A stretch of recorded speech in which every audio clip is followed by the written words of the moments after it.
Hi friends, before going to start today's session, a small announcement. NRA CET infinity బ్యాచ్ని start చేస్తున్నారమ్మా August 16th నుంచి. మీ అందరికీ తెలుసు NRA CET exam యాక్చువల్గా ఈ ఇయర్ నుంచే కండక్ట్ చేయాలి, కానీ నెక్స్ట్ ఇయర్కి మనకి పోస్ట్ పోన్ చేయడం జరిగింది. సో ఈ కోర్స్ బ్యూటీ ఏంటంటే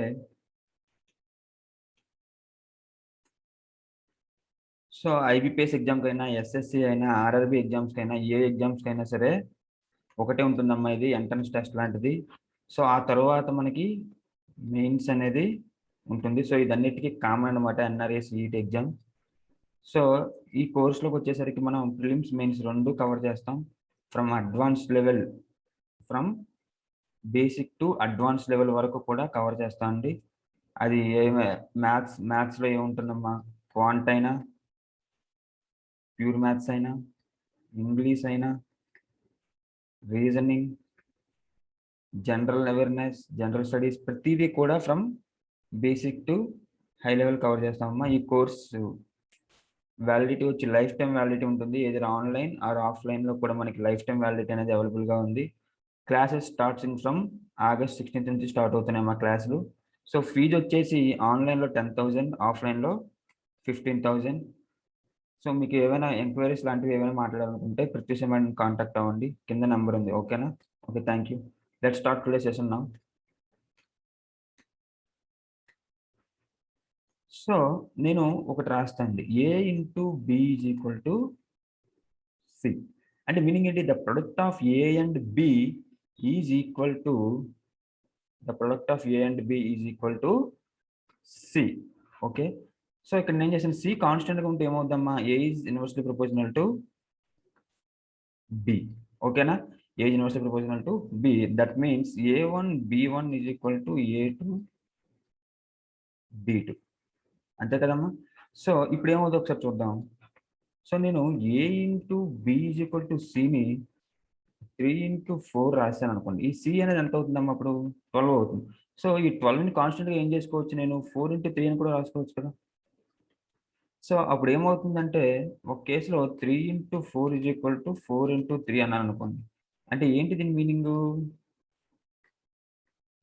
ఇది A1, ఇది B1, ఇది A2, ఇది B2. సో ఫస్ట్ కేసులో 3 ఉన్నది ఏమైందమ్మా, A2 4 అయింది. అంటే 3 ఉన్నది 4 అయ్యింది అంటే ఎంత పెరిగింది? 1 పెరిగింది. ఎందులో? 3లో పెరిగింది. అంటే మీనింగ్ ఏంటి? 1/3 ఇంక్రీజ్ అయింది. 1/3 ఇంక్రీజ్ అయింది. సో అప్పుడు వెంటనే బి ఏమైపోయింది? ఒక కేసులో 4 ఉన్నది, నెక్స్ట్ కేసులో 3 అయింది. ఎంత తగ్గింది? 1 తగ్గింది. ఎందులో తగ్గింది? 4. అంటే 1/4 డిక్రీజ్ అయింది. సో దీన్ని బట్టి మీకు ఏమర్థమైంది? 1/3 increase will result in 1/4 decrease. అంటే 1/x increase will result in 1/x + 1 decrease. ఓకేనా? సో ఈ ఫార్ములా బేస్ చేసుకుని మనం డిఫరెంట్ టాపిక్స్లో డిఫరెంట్ సమ్స్ని ఒకే లాజిక్తో ఎలా సాల్వ్ చేయాలో చూద్దాం. ఒకసారి సమ్స్ చూద్దాము. సో ఇక్కడికి వచ్చాక ఈ కేసులో ఏమంటున్నాడు అసలు? Reduction of 20% in the price of sugar enables a purchase to obtain 2.5 kg more for 160. అంటే వాడు 20% తగ్గింది కదా. అంటే అసలు మామూలుగా ఏంటి అసలు? ప్రైస్ ఇంటూ కన్జంప్షన్ ఆర్ లేదంటే క్వాంటిటీ అనుకోండి. ఎన్ని కేజీలు కొంటున్నాడో అంత quantity is equal to expenditure. So మనకి ప్రైస్ ఎంతో తెలియదు, క్వాంటిటీ, ఎక్స్పెండిచర్. అంటే ఇది ఏ ఫామ్లో ఉంది? A into b is equal to సిఏ కదా. సో ఎక్స్పెండిచర్ ఈ రెండు కేసుల్లో 160 కదా అయ్యింది. సో అప్పుడు ఏమవుతుంది? ఒక కేసులో 20% తగ్గింది. అంటే మీనింగ్ ఏంటమ్మా? 20 అంటే 100లోంచి 20% తగ్గితే ఎంత అవుతుందంటే 80% అవుతుంది. So forget about 80. సో అసలు 20% మీనింగ్ ఏంటంటే 20/100. ఎందుకు? 20 ఎంతలో తగ్గింది? 100లో తగ్గింది కదా. 21 జా 25 జా. సో 1/5 డిక్రీజ్ అయింది. అంతే కదమ్మా. సో 1/5 డిక్రీజ్ అయిందంటే మీనింగ్ ఏంటి? 5 ఉన్నది 4 అయిందండి. మళ్ళీ మనం 4 ఉన్నది 5 చేయాలంటే ఏం చేయాలి? 1 పెంచాలి. ఎందులో పెంచాలి? 4లో పెంచాలి. So 1/4 will increase. అంటే దీన్ని బట్టి మీకు ఏమర్థమైంది? 1/5 decrease will result in 1/4 increase. So 1/5 decrease, price అనేది 1/5 డిక్రీజ్ అయితే క్వాంటిటీ ఎంత పెరగాలమ్మా? 2.5 kg పెరిగిందంట. అంటే యాక్చువల్ మనకి ఇక్కడ పెరుగుతుంది ఏంటి? 1 పార్ట్ పెరుగుతుంది. అంటే ఆ 1 పార్ట్ ఎంత? 2.5. సో 1 వాల్యూ 2.5 అయితే 4 వాల్యూ ఎంత అవుద్ది? సో చూడండి, 1 వాల్యూ 2.5, ఇప్పుడు మనకు 4 కావాలంటే 1 4 చేయండి. ఎలాగా? ఇంటూ 4 అంటే 4 వాల్యూ ఎంత అవుద్ది? 10 kg. సో వాడు ఎంత కొనేవాడమ్మా? 10 kg కొనేవాడు. సో ఆ 10 kg ఈజ్ ఈక్వల్ టు 160. అప్పుడు 1 kg ఎంత అవుద్ది? 16. The original price was 16 rupees. చూడండి ఎంత ఈజీగా ఉందో. మనం ఏం చేసాం? ఏం చేయలేదు. జస్ట్ ఇప్పుడు చిన్న logic. 1/x increase will result in 1/x plus 1 decrease. ఓకేనా? ఓకే, ఇప్పుడు ఇంకో సమ్ చూద్దామా? ఇదేంటిది? పర్సంటేజ్ లో చూసాం కదా. నెక్స్ట్ టైమ్ అండ్ డిస్టెన్స్ లో చూద్దాం. ఓకేనా?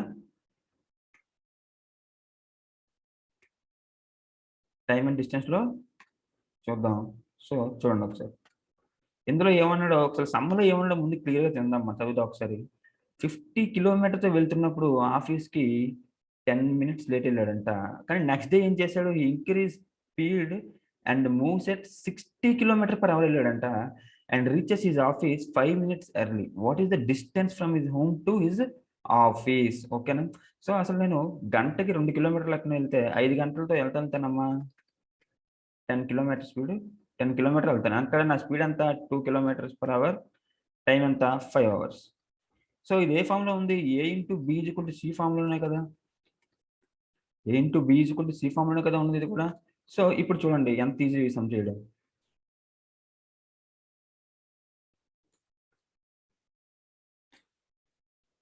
సో ఇక్కడ రెండు కాన్స్టెంట్ ఏంటంటే, ఆడు ఒక రోజు నుంచి వాళ్ళ ఇంటికి వెళ్ళినప్పుడు 2 కేసుల్లో కూడా ముందు రోజు తర్వాత రోజు కూడా డిస్టెన్స్ ఒకటే ట్రావెల్ చేశాడు. అంటే మీనింగ్ ఏంటి? ఇక్కడ C అనేది కాన్స్టెంట్ గానే ఉంది. సో మనం ఏం చేస్తాం? మామూలుగా మనకు తెలిసింది ఏంటి? A is inversely proportional to B వేస్తాం. సో మీకు ఆల్రెడీ ఏం చెప్పాను? ఈ ఫామ్ లో వచ్చినప్పుడు ఇంక్రీజ్ డిక్రీజ్ చూసుకోమని చెప్పాను. ఒకసారి ఈ సమ్ చూడండి అమ్మా. 50 kilometers తో వెళ్తున్నప్పుడు 10 minutes లేట్ అయితే నెక్స్ట్ ఏమవుతుంది? 60 kilometers తో వెళ్ళినప్పుడు 5 minutes ఎర్లీ వెళ్తున్నాడు అంట. 5 minutes ఎర్లీగా వెళ్తున్నాడు. సో ఇప్పుడు సమ్ చూడండి. సో స్పీడ్ ఎంత పెరిగింది అంటే 10 పెరిగింది. ఎందలో? 50లో. అంటే 10/50 that is equal to 1/5 increase. మీకు ఆల్రెడీ మనం ఇందాక డిస్కస్ చేస్తూ ఉన్నాం. ఏంటది? 1/5 increase will result in 1/6 decrease. మీకు ఆల్రెడీ చెప్పా 1/x increase will result in 1/x plus 1. ఓకేనా? సో ఇప్పుడు చూడండి అమ్మా, 1/5 స్పీడ్ అనేది పెరిగితే 1/6 టైం అనేది తగ్గాలి. కానీ అక్కడ 10 minutes ఉంది, 5 minutes ఉంది. టైం ఎలా తగ్గుతుందో చూద్దాం ఒకసారి. సో నేను డైలీ 7కి వెళ్ళేవాడిని ఆఫీస్కి. సో 10 minutes లేట్ అంటే ఎంతకి వెళ్తానమ్మా? 7:10కి వెళ్తాను. 5 minutes ఎర్లీ అంటే ఎంతకి వెళ్తాను? 6:55కి వెళ్తాను. అంతే కదా. సో ఇక్కడ నుంచి ఇక్కడ టైం ఎంత తగ్గినట్టు నాకు? మొత్తం మధ్యలో గ్యాప్ ఎంత? 7:10 నుంచి 6:55 వరకు అంటే మధ్యలో గ్యాప్ 15 minutes అనమాట. అర్థమైందా? సో 1/6లో ఆ 1 part తగ్గినప్పుడు ఎంత తగ్గింది? 15 minutes టైం తగ్గింది. సో 6 parts అంటే ఎంతమ్మా? 1 part 15 అయితే 6 parts ఎంత? 90 minutes. చూడండి ఎంత ఈజీగా ఉందో చూడండి. ఓకేనా? సో ఇప్పుడు మనకు కావాల్సింది ఏంటి? మనకు కావాల్సింది డిస్టెన్స్ కావాలన్నాడు కదా. సో డిస్టెన్స్ అంటే ఏంటి? ఈ C కావాలని చెప్పాడు. అంటే మామూలుగా distance is equal to speed into time. చూడండి రెండు ఫార్మ్స్ ఒకటే. A into B is equal to C form లో ఉంది కదా. సో ఇక్కడ డిస్టెన్స్ మనకు తెలియదు, కానీ ఇది స్పీడ్ ఎంత తెలుసు కదా. ఎంత? 50. టైం ఎంత? 90 minutes. అంటే 1.5 hour. 1.5 hour means 3/2. 2 1 జా 225 జా. So the distance is 75 kilometers. చూడండి ఎంత ఈజీ. మన యాక్చువల్గా అయితే ఈ రేషియోస్ అని, speed ratio, inverse time ratio అవన్నీ వేస్తాం. సో అవన్నీ చేయకుండా ఇది ఇంకా ఈజీ అమ్మ. ఓకేనా? సో ఇప్పుడు నెక్స్ట్ ఇంకోసం సేమ్ కాన్సెప్ట్తో ఇంకోటి టైం అండ్ వర్క్లో కూడా చూద్దాం. ఓకేనా? సో చూడండి ఈ బ్యూటీ ఏంటో ఈ సమ్స్లో ఉన్న మూడిట్లో చూడండి ఒకసారి. ఎఫిషియన్సీ అన్నాడు. అసలు ఎఫిషియన్సీ అంటే మీనింగ్ ఏంటి? నేను రోజుకి ఒక 5 చాక్లెట్స్ తినగలను. రోజుకి ఒక 5 చాక్లెట్స్ తినగలను. 2 డేస్‌లో ఎంత తింటాను? 10 తింటాను. 5 డేస్‌లో 25 తింటాను నేను. అంతే కదా! సో, అలాంటప్పుడు ఏమవుతుందమ్మా? సో, నేను ఒక రోజుకి 5 తినగలను. అంటే నా కెపాసిటీ ఎంత? 5 నా కెపాసిటీ ఎంత? 5 అంటే 5 చాక్లెట్స్ తినగలను నేను. సో, ఇక్కడ చూడండి నేను రోజుకి 5 చాక్లెట్స్ తినగలను. 10 డేస్ తింటే ఎన్ని తింటానమ్మా? 50 చాక్లెట్స్ తినగలను. సో, ఇది కూడా ఏ ఫార్మ్‌లో ఉంది? A into B is equal to CA కదా! అంటే ఈ 5 ఏంటి? ఎఫిషియన్సీ లేకపోతే నా కెపాసిటీ. ఈ 10 ఏంటి? టైము. ఈ 50 చాక్లెట్స్ కంప్లీట్ చేయాలి కదా! దీన్ని ఏమంటాను నేనంటే వర్క్ అంటాను. సో, ఇప్పుడు లాస్ట్‌కి మనకొచ్చిన ఫార్ములా ఏంటి? Efficiency into time is equal to work. That is nothing but A into B is equal to C. అంతేనా? So, A is 40% more efficient than B అన్నాడు. Hence A can complete the work 20 days lesser than B. Find the number of days taken by A to complete the work. So, ఇప్పుడు చూడండి ఇందులో ఏముంది? ఎంత ఈజీయో చూడండి ఒకసారి ఇది. 20% మోర్ ఎఫిషియన్సీ అన్నాడు. అంటే మీనింగ్ ఏంటి? 40% మోర్ ఎఫిషియన్సీ అన్నాడు. అంతేనా? అంటే 100% ఆడిదింటే ఆడిది 140 ఉంటుంది. సో, 40% 100లో పెరిగిందంటే మీనింగ్ ఏంటి? 40/100 that is nothing but 2/5 increase. 2/5 increase అంటే మీనింగ్ ఏంటమ్మా? 5 ఉన్నది 7 అయ్యింది. మళ్ళీ నేను 7ని 5 చేయాలంటే ఏం చేయాలి? 2 తగ్గించాలి. ఎందులో తగ్గించాలి? 7లో తగ్గించాలి. So, 2/5 increase will results in 2/7 decrease. ఓకేనా? సో, 2/5 అనేది ఇంక్రీజ్ అయితే 2/7 తగ్గించాలి అని. సారీ 2/7 అనేది నేను ఇక్కడ తగ్గించాలి. ఓకేనా?